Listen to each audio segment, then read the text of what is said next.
उज्जैन का श्री महाकालेश्वर मंदिर तो आपने देखा होगा। ऐसा ही एक मंदिर श्री महाकालेश्वर मंदिर स्थापित हुआ है रेवाड़ी में भी। राधा तेरा सामने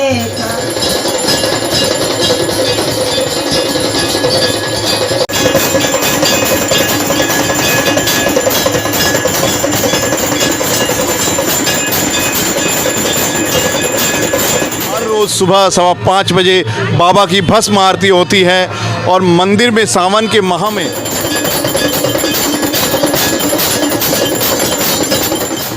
उज्जैन का श्री महाकालेश्वर मंदिर तो आपने देखा होगा।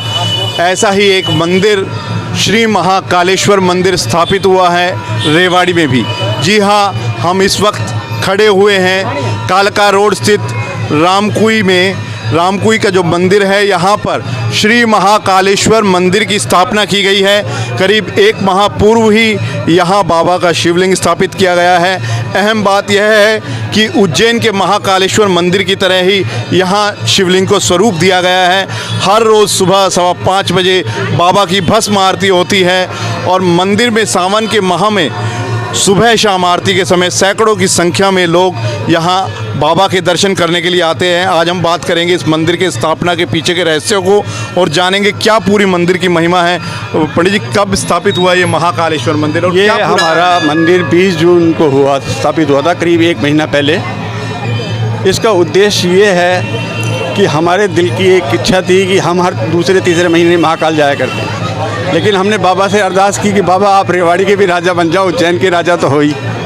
तो बाबा ने हमारी सुनी और हमारे यहाँ स्थापित हुए और उनका आशीर्वाद हमारे रेवाड़ी वालों को, मेरे ख्याल से सभी को आशीर्वाद प्राप्त हो रहा है। जो लोग यहाँ आ रहे हैं उनकी मन्नतें पूरी हो रही है। सबसे बड़ी बात तो ये है कि महाकाल, अब जो लोग उज्जैन जाने की सोचते थे, जो गरीब लोग थे, नहीं जा सकते थे, वो यहाँ आके दर्शन कर रहे हैं और अपनी मनोकामना पूर्ण कर रहे हैं। और इसमें जो सहयोग, हमारा विशेष सहयोग है, मेरे भाई हरी सैनी का है, जो इन्होंने मेरे साथ हर कंधे से कंधा मिला के मेरा सहयोग किया है। पूरा जो शिवलिंग है, हम देख रहे थे अंदर कि बिल्कुल महाकाल की तरह ही उसका श्रृंगार होता है, आरती की जाती है। तो ये पूरा प्रक्रिया कहाँ से क्या सीखी? ये प्रक्रिया सीधा हमने उज्जैन से ली है। करीब मैं बता रहा हूँ कि मैं हर तीसरे महीने मेरे होती थी कि भाई मैं महाराज के पास जाऊँ, लेकिन मैंने बाबा से अरदास लगाई कि बाबा आप रेवाड़ी भी स्थापित हो। तो फिर हमने वहाँ से सारी प्रतिक्रिया ली, वहाँ के महंतों से मिले, वहाँ से हमने पूजा वगैरह की सीखा और वहाँ से भभूत का भी सीखा, भस्म का भी सीखा। सब कुछ हमने सीखने के बाद यहाँ करीब 6 महीने बाद हमने इस बाबा का यहाँ पर स्थापना की है।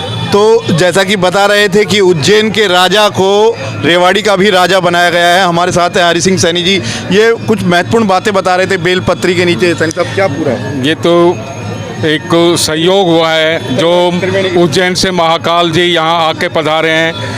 हमारी तो मैं कम से कम बाबा के इस मंदिर से और इस रामकुई से, जब से मैं रेवाड़ी में आया हूँ, मैं रहने वाला गांव का हूँ, पर मैं इस परिवार से भी और इस रामकुई से भी, जो कि मेरे मामा जी लगते थे रघुकृष्ण योगाचार्य जी, उनसे जुड़ा हुआ था। तो मैं आता था, हमारा मंदिर पुराना भी है, पर वो छोटी पिंडी थी, उसमें 2 या 3 लोग ही बैठ के पूजा कर पाते थे। मैंने भाई से कही, मैंने कि भाई एक बड़ा मंदिर स्थापना कर लो यहाँ, जो हमारा कुछ सहयोग होगा वो करेंगे। पर एक सहयोग ऐसा बना जो कि एक बेलपत्र है, जो कि माता पार्वती के अश्रु से पैदा हुआ और है, और रुद्राक्ष जो है महादेव के अश्रु से पैदा हुआ है। और ये एक शिव और शक्ति की एक सहयोग बना है जो यहाँ रामकुई में स्थापना हुई है। और मैं गारंटी से कहता हूँ, जो इस शिव और शक्ति की 3 महीने लगातार आके पूजा करे, उसकी 100% जो मन्नत पूरी होगी। मैं वैसे नहीं करता, आप प्रैक्टिकल के देखो, आपके अगर 3 महीना में लगे कि हमारी जो मनोकामना पूर्ण हुई है, तो आप फिर महाकाल के दर्शन रोज करने के लिए आओ। 3 महीने की गारंटी है, 3 महीना एक प्रैक्टिकल करके देखो आप जी। तो बड़ी बात बताई है हरि सिंह सैनी जी ने कि 3 महीने बाबा की पूजा कीजिए, मन्नत जरूर पूरी होगी। ये हम दिखा देते हैं। हम इस वक्त खड़े हुए हैं बेलपत्र के वृक्ष के नीचे। ये बेलपत्र का वृक्ष है जिसके ठीक नीचे ये मंदिर बना है। इसे भी बड़ा संयोग माना जा रहा है। एक बात और, शिवरात्रि के दिन बाबा की जो अब हम अभिषेक करेंगे, जाप करेंगे, और बाबा की शादी होगी जिस दिन ढोल नगाड़ों से होगी, चेहराबंदी होगी, सब कुछ होगा। लेकिन उस दिन मैं और हरि भाई के सहयोग से हर आदमी, जो बीमार आदमी है, जो परेशान है, उसको हम निःशुल्क रुद्राक्ष भी वितरित करेंगे।